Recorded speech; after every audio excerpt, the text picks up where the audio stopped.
La segunda carta a los Corintios, en el capítulo 7.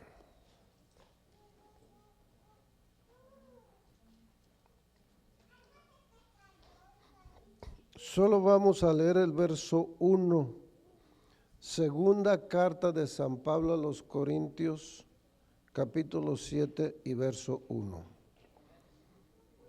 Deje que Dios le hable. No se resista. No le voy a predicar otra cosa más que palabra de Dios. Amén. Si está conmigo en segunda carta a los Corintios, capítulo 7, vamos a leer el verso 1. En el nombre de Jesús dice así. Así que, amados, puesto que tenemos tales promesas, limpiémonos de toda contaminación de carne y de espíritu, perfeccionando la santidad en el temor de Dios. Señor Jesús, le damos gracias por su palabra, por sus siervos, mi Dios, y porque nos da la oportunidad de que su iglesia siga de pie, mi Dios.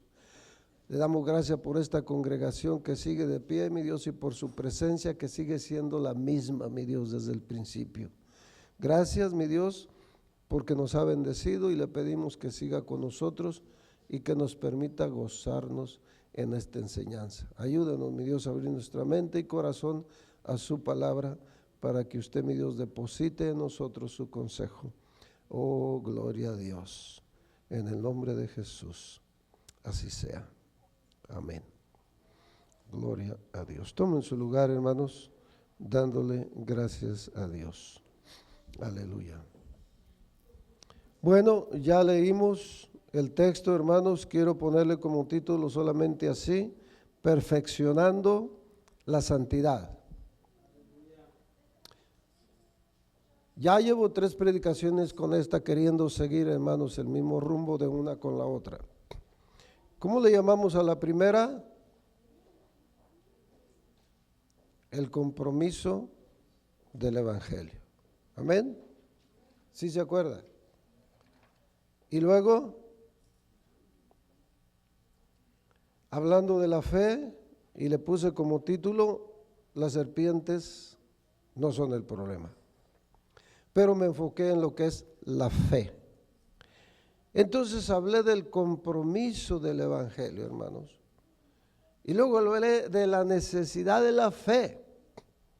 En la primera enseñanza parecía como que era muy difícil el compromiso que nos vamos a echar. Pero con la segunda nos damos cuenta que lo único que necesitamos es fe. Que en realidad el compromiso, hermanos, no es tan grande si tienes fe. Entonces lo único que necesitamos, según la Biblia, es fe. ¿Qué dice el texto que leímos en esa enseñanza, hermanos? Porque así como Moisés levantó la serpiente en el desierto, así es necesario que el Hijo del Hombre sea levantado, para que la mitad de los que en él creen no se pierdan, mas tengan vida eterna. No dice así, ¿verdad? No dice que la mitad de los que en él creen. Dice para que todo aquel que en él cree no se pierda. Hermanos, la serpiente en el desierto fue levantada para que todo aquel que mirara a la serpiente no se muriera. Y ese es el símbolo que menciona después nuestro Señor Jesucristo. Que así como esa serpiente fue levantada para que todo aquel que miraba a ella no moría, así ahora dice, es necesario que el Hijo del Hombre sea levantado para que todo aquel que en él cree no se pierda, sino que tenga vida eterna. Y yo lo creo, hermanos, que cuando se levantó esa serpiente en el desierto, todo aquel que era mordido por una serpiente venenosa y volteaba creyendo que con mirar esa serpiente de bronce iba a ser sanado, yo creo que todos los que voltearon a verla fueron sanados. Así lo creo, porque así era la promesa y Dios no falla. No, yo no creo, hermanos, que la mitad de los que vieron la serpiente siguieron viviendo y la otra no. Yo creo que la promesa era que todo aquel que volteara a mirar a la serpiente no iba a morir del veneno. Y así es la promesa. todo aquel que cree en el Señor Jesucristo no se pierde, sino que todo lo contrario, dice, tiene vida eterna. Entonces dependo de la fe en creer en mi Señor Jesucristo. Y si yo creo en Él, no me pierdo. No importa, hermanos, cuánto sepa o no sepa, si yo creo en Él, Él va a poner los medios, y si yo creo en Él, voy a obedecer su palabra y lo voy a seguir. Y si yo creo en Él, no me voy a perder. Y dice, todo aquel que en Él cree. No se, entonces no hay por qué la gente se pierda. Todos los que hemos creído en el Señor Jesucristo deberíamos de estar seguros de que no nos vamos a perder, porque la promesa es que si crees, todos vamos a entrar. Ahora, ahí es donde entra el cuánto de verdad creo. Porque si el mandamiento y la invitación está y yo me jalo para un ladito, entonces no estoy creyendo. Estoy creyendo a lo mejor en parte, a medias.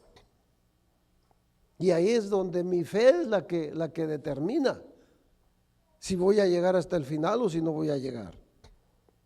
Entonces ahora esta enseñanza, hermanos, ¿cómo lo estoy nombrando? Perfeccionando la santidad. ¿Cómo perfecciono la santidad? ¿Cómo perfecciono la santidad? Necesito yo saber cómo perfecciono la santidad. Número uno, necesito saber qué es santidad. Amén. Porque ha habido un enfoque, hermanos, y no solamente en la iglesia apostólica, en muchas otras denominaciones ha habido un enfoque en que la santidad es cómo vestimos. No crean que nomás la iglesia apostólica. Hay otras denominaciones que creen que la santidad es cómo vestimos. Hermano, nosotros podemos vestir lo más tapaditos y no ser santos. Y no ser santos. La santidad, hermano, no es cómo me visto. La santidad, el cómo me visto es parte. Pero la santidad, hermanos, es que yo me aparte de todo lo que es pecado. Eso es la santidad, que yo me aparte de todo lo que es pecado para agradarle a Dios. Yo me santifico, eso quiere decir yo me abstengo de esto, de aquello, y en vez de hacer esto hago esto otro. Eso es santificarme, dedicarme a agradarle a Dios. Entonces, para que yo sea santo, hermanos, como dije en la escuela dominical, ¿dónde comienza la santidad? La santidad no comienza en las uñas, hermano, que se las pinte o no se las pinte. No comienza en el vestido, si lo trae decente o indecente. La santidad no comienza ahí. Si anda pintado o no anda pintada, si roba o no roba. La santidad no comienza ahí. La santidad comienza en su corazón, en su mente, en el deseo de adentro de usted de agradarle a Dios. Ahí comienza la santidad. Luego que usted tiene ese deseo, entonces ese deseo va fluyendo y lo va haciendo actuar y lo va haciendo hacer cosas agradables a Dios. Esa es la santidad, la que nosotros podemos practicar, no la que Dios nos da. Dios nos santifica, hermanos, de un modo y nosotros nos santificamos para agradarle a Él. Dice el texto que leímos: así que, amados, puesto que tenemos tales promesas, limpiémonos de toda contaminación de carne y de espíritu. Fíjese que ni mencionó lo de afuera. Amén. En detalle, aunque ahí está incluido. Pero dice, limpiémonos de toda contaminación de carne y de espíritu. Porque cuando nuestro espíritu se contamina, enseguida se contamina nuestra carne también. Amén. Mientras que mi espíritu no se contamine, mi espíritu no deja que mi carne se contamine. Yo voy a agarrar, yo voy a practicar, yo voy a hacer, y mi espíritu me dice, no, eso no lo hagas, a Dios no le agrada, eso no te lo pongas, esto no te lo esto no así, etcétera. Pero comienza aquí. Pero si yo no le hago caso, cuando mi espíritu se contamina, ahora se contamina mi carne. Voy a ir a lugares donde no deba, voy a practicar cosas que no deba, entonces ya me contaminé de carne y de espíritu. Y dice que para perfeccionar la santidad, así que amados, puesto que tenemos tales promesas, limpiémonos. El que ya está limpio, gócese y sea más limpio. Pero a mí me dice la palabra de Dios, limpiémonos de toda contaminación de carne y de espíritu. ¿Cómo? Perfeccionando la santidad en el temor de Dios. Es ahí donde vamos a entrar ahora en el tema. El temor de Dios. Yo no puedo, hermano, ni usted puede perfeccionar la santidad sin temor de Dios. El temor, hermanos, es, vamos a decir, un motivador. Amén. No el miedo. El temor de Dios es un motivador. Me motiva a no hacer cosas que no debo, porque temo a lo que me va a pasar. Entonces, no es miedo, es un temor. Y yo me abstengo de hacer eso para que no me pase lo otro. Entonces, el temor de Dios, hermanos, es necesario para una persona que dice, yo quiero ser santo. Si no tiene temor de Dios, usted va a hacer cosas que no debe y se va a meter en cosas que no debe. Usted necesita tener temor de Dios. Ahora llegamos a la otra pregunta, ¿y cómo le hago para tener temor de Dios? El temor de Dios, hermano, yo con que les diga, tenga temor de Dios, tenga mucho temor de Dios, eso no hace la diferencia. Se lo puedo gritar y que sea mi predicación puro gritarle que tenga temor de Dios, y eso no hace la diferencia. El temor de Dios tiene un origen. El temor de Dios tiene una razón de por qué llegó a usted y está en usted.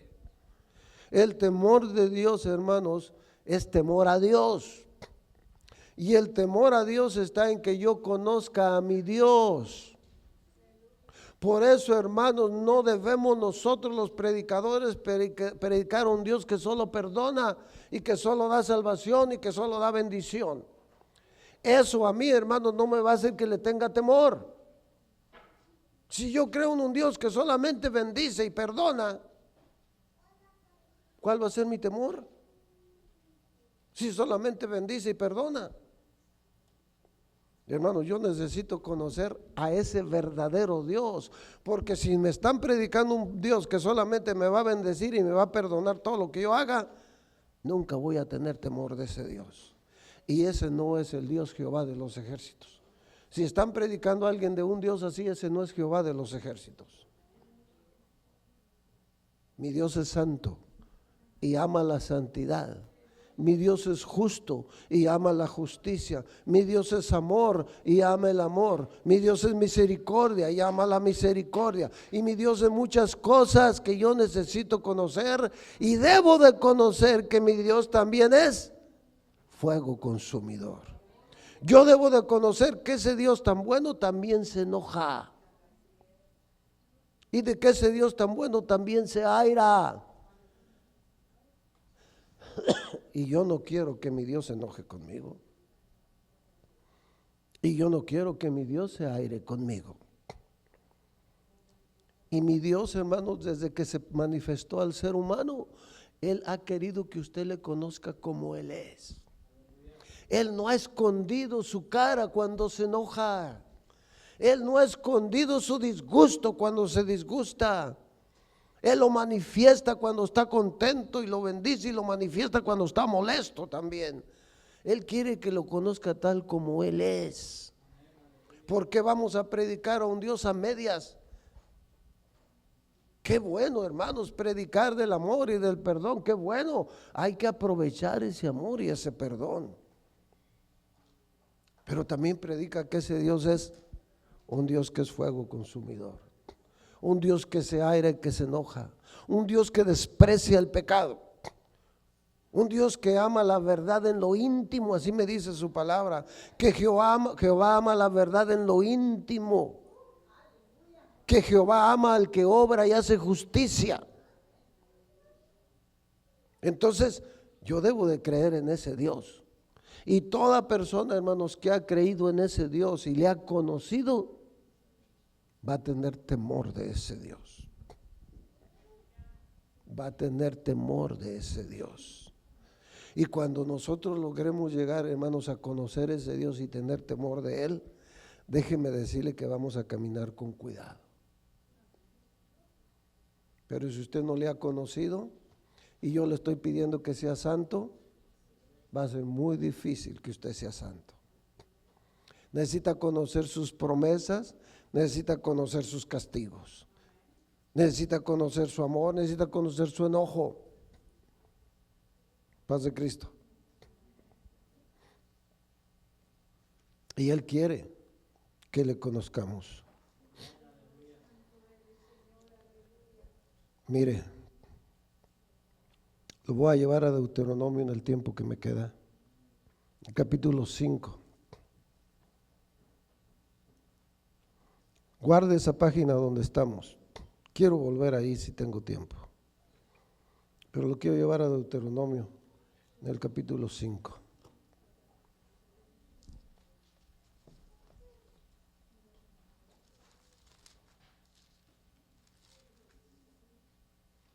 Los 10 mandamientos. Deuteronomio capítulo 5, los 10 mandamientos. Amén. Cuando termina de dar los 10 mandamientos, en el verso 22,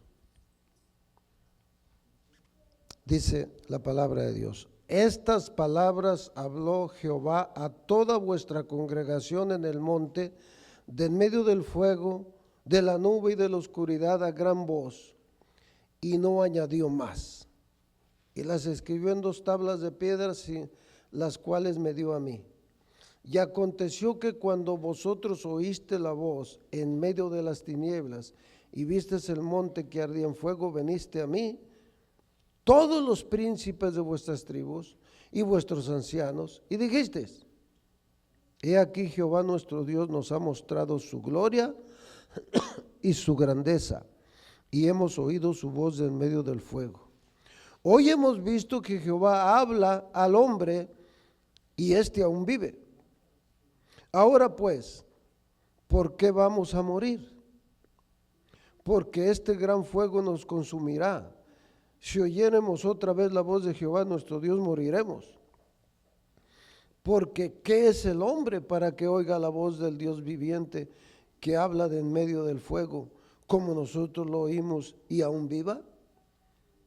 Y le dijeron a Moisés: acércate tú y oye todas las cosas que dijere Jehová nuestro Dios, y tú nos dirás lo que Jehová nuestro Dios te dijere, y nosotros oiremos y haremos. Esa fue la respuesta cuando vieron ese Dios grande y temible. Y le pidieron a Moisés que él hablara con Dios, y que todas las cosas que Dios le dijera, dijo: nosotros las oiremos y las haremos. Dice: y oyó Jehová la voz de vuestras palabras cuando me hablasteis. Y me dijo Jehová: he oído la voz de las palabras de este pueblo que ellos te han hablado. Amén. Bien está todo lo que han dicho. Y fíjese el verso 29, lo que dice Dios: ¿quién diera que tuviesen tal corazón que me temiesen y guardasen todos los días mis mandamientos, para que a ellos y a sus hijos les fuese bien para siempre. Pero dice la expresión de Dios que le dice a Moisés: ¿quién diera que tuviesen tal corazón que me temiesen y guardasen todos los días mis mandamientos, para que a ellos y a sus hijos les fuese bien para 15 días? ¿No, verdad que no? Para siempre. Pero ese es el deseo expresado, hermanos, de Dios para con nosotros. ¿Quién diese que mi pueblo tuviera ese corazón que tenga temor de mí, para que oiga mi palabra, para que me obedezca, así como han dicho que yo hable contigo y tú les dices la palabra y ellos van a oírla y la van a hacer? ¿Quién diera que así fuera? Eso es lo que quiere nuestro Dios, que de verdad haya temor de nosotros, temor de Dios en nosotros, porque solamente así le vamos a obedecer, hermanos. Sí, nos gozamos, hermanos, cuando hablamos y oímos de las promesas de Dios y nos animan a seguirle. Pero cuando flaqueamos, nos hace falta acordarnos, hermanos. Como dice David, hermanos, en el Salmo 23, Jehová es mi pastor y nada me faltará. Pero aún dice, su vara y su cayado me infundirán aliento. Hermanos, la vara y el cayado de Dios nos infunden aliento. Aliento, ánimo, ganas de seguir adelante.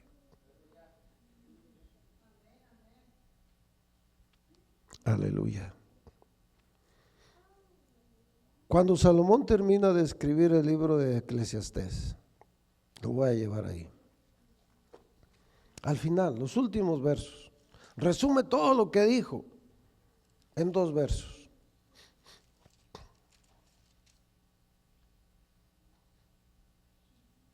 Voy a leerle los 3 últimos versos de todo lo que escribió y luego lo resume en 3 versos.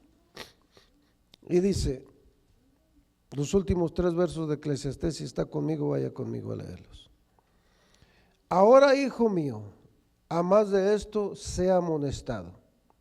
No hay fin de hacer muchos libros, y en muchos estudios fatiga de la carne. El fin de todo el discurso es este: teme a Dios y guarda sus mandamientos, porque esto es el todo del hombre. Porque Dios te hará toda obra a juicio, juntamente con toda cosa encubierta, sea buena o sea mala. Hermano, podemos predicar y hablar muy bonito y dar conferencias y hacer libros y todo lo que usted quiera y más libros. Pero dice Salomón, no hay necesidad de todo eso. El fin de todo lo que vamos a llegar es esto: teme a Dios y guarda sus mandamientos. Porque esto, dice, es el todo del hombre. No podemos llenar de tanta sabiduría, hermano, y hacer esto y lo otro, pero lo más importante es teme a Dios y guarda sus mandamientos. Porque esto, él en su sabiduría, hermanos, entendió que esto es el todo del hombre. ¿Por qué? Dice, porque Dios te hará toda obra que tú hagas a juicio, sea buena o sea mala. ¿Para qué? Para bendecirte o para castigarte. Ese es nuestro Dios. Así que, hermano, no nos limitemos nosotros a mirar solamente que Dios es bueno y que bendice y que perdona. Porque Dios tiene reglas, tiene mandamientos, tiene estatutos que está esperando que nosotros los obedezcamos.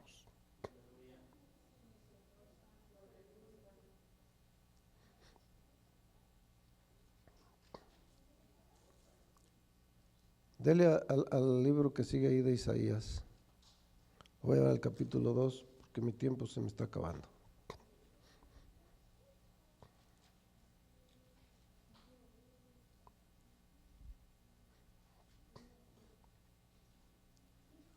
Capítulo 2 de Jeremías. Solamente le voy a leer un verso. Capítulo 2 de Jeremías, y solamente un verso lo voy a leer, el verso 19.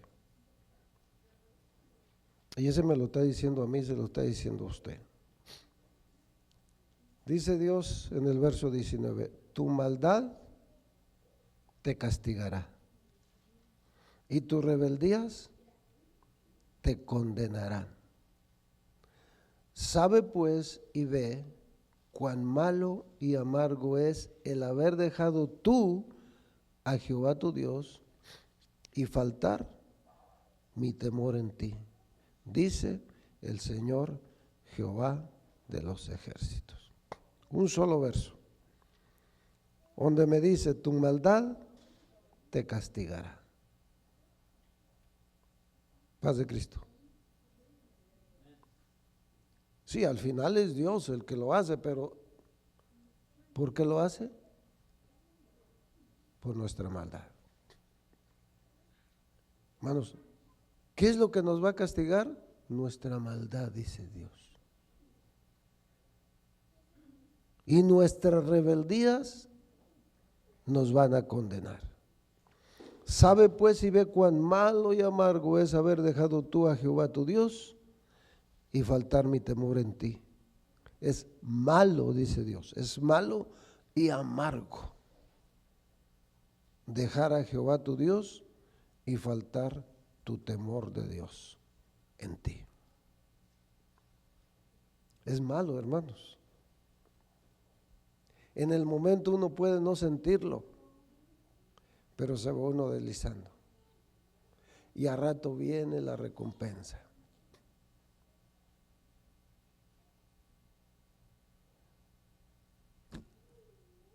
Oh, gloria a Dios. Dijo el rey David, horrenda cosa es caer en las manos de un Dios vivo.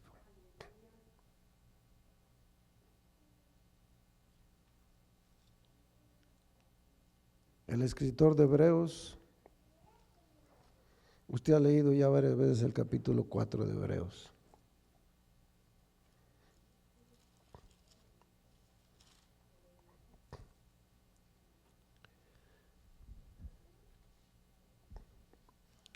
En el capítulo 4 de Hebreos está haciendo una síntesis, una culminación de la enseñanza que comenzó en el capítulo 3, donde está hablando del reposo que Dios promete a su pueblo.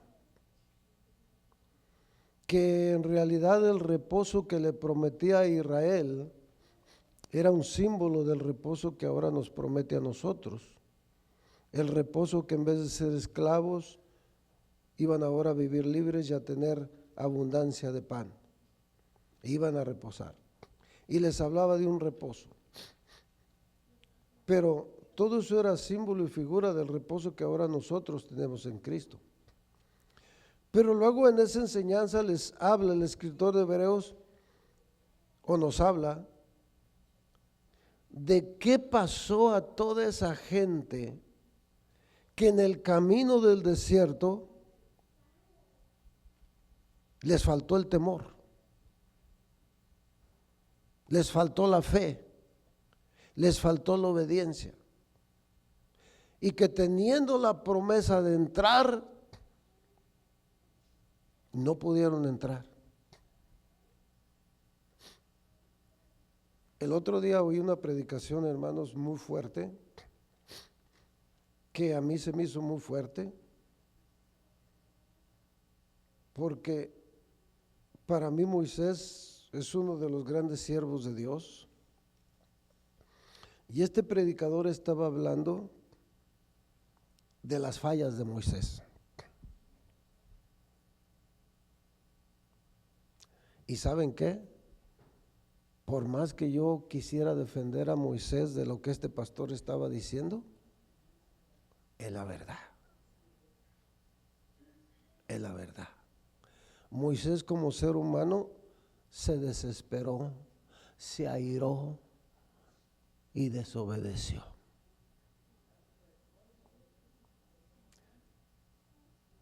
Pero fue Moisés. fue Moisés. Por causa del pueblo, pero fue Moisés el que se desesperó, fue Moisés el que se irritó y fue Moisés el que desobedeció lo que Dios le estaba diciendo. Es la verdad. Yo decía, lo oía y decía, es la verdad. Es la verdad. Y después le pedí a Dios que lo dejara entrar, y a la tercera vez que le había repetido Dios que no iba a entrar, ya no me dijo, ya no me molestes con esto, le dijo Dios. No vas a entrar. Y nosotros a veces cantamos aquí también ese canto, como Moisés, ya estando en la frontera, solo alcanzó. Hermano, Moisés, el gran siervo de Dios, también se desesperó con el pueblo, también se airó, y en esa desesperación y en esa ira desobedeció y no oyó exactamente como Dios le estaba diciendo. No es fácil, hermano. Y todos los que eran mayores de edad cayeron en el desierto. Moisés no pecó, pero Moisés desobedeció a Dios y por culpa de todo, él tampoco pudo entrar. Y en la enseñanza que da aquí el escritor de Hebreos dice, estando ya ahí para tomar la bendición. No creyeron, no confiaron, no obedecieron. Y es la enseñanza que nos da a nosotros hoy. Ya la tenemos, es de nosotros la promesa. Y cuando llega, hace todo ese recuento de todo eso. Y dice, ¿a quién fue que juró que no entrarían en su reposo sino aquellos que les obedecieron? Y vemos que no pudieron entrar a causa de la incredulidad, dice. Y luego dice en el verso 4, después de que les dio toda esa enseñanza, ahora nos dice a nosotros, dice, temamos pues, no sea que permaneciendo aún la promesa de entrar en su reposo, alguno de vosotros parezca no haberlo alcanzado. Porque también a nosotros se nos ha anunciado la buena nueva como a ellos, pero no les aprovechó el oír la palabra por no ir acompañada de fe en los que la oyeron. Pero los que hemos creído entramos en el reposo de la manera que dijo, por tanto juré en mi ira, no entrarán en mi reposo, aunque las obras suyas estaban acabadas desde la fundación del mundo. Amén. Por eso dice, comienza el verso 4, temamos pues. No sea que permaneciendo aún la promesa de entrar en su reposo, alguno de vosotros parezca no haberlo alcanzado. Bueno, es bueno, hermanos, que yo les predique y les presente al Dios que perdona, al Dios paciente, al Dios misericordioso, pero también es bueno que les predique a un Dios, hermanos, que al final hace juicios. Porque si no predicamos a ese Dios, hermanos, no vamos a tener temor de ese Dios. Y eso es necesario. Es necesario, hermano, que conozcamos la ira de Dios para que tengamos temor de Dios.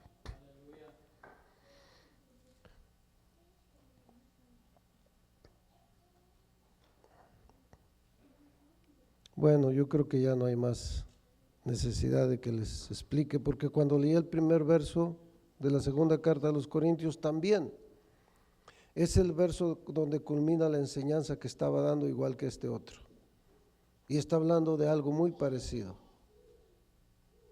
cuando dice, y llega también al punto de temamos, perfeccionemos la santidad en el temor de Jehová. No se queden asustados, hermanos. Nuestro Dios nos ama. Nuestro Dios nos ama. Pero quiere un pueblo santo. Y Él nos está ayudando. Nadie se asuste, hermanos. Nadie se asuste y piense que ser santo es imposible. Porque Él es el que nos ayuda. Por eso, hermano, la otra predicación que les di, solamente es creer en Dios, tener fe en Dios. Donde tú sientas que no puedes, Él te va a ayudar. Pero cree y ten temor de Dios. Pongámonos de pie, hermanos. Vamos a despedirnos. Oremos unos por los otros. Esperemos en Dios que no nos caiga mucha nieve. Y si nos cae, bueno, pues que no nos enfermemos ni nos afecte mucho. Que Dios nos cuide. Amén, hermanos. Señor Jesús, le damos muchas gracias, mi Dios, porque nos permitió venir a hacerle fiesta. Sabemos que usted estaba aquí esperando esa fiesta, mi Dios. Nos vamos, mi Dios, habiendo sentido su presencia, su misericordia, y nos vamos contentos y felices, mi Dios, porque su palabra es viva y eficaz. Le pido, mi Dios, que siga corriendo su mano de salud y siga sanando, mi Dios, a su pueblo. En el nombre de Jesús. Amén.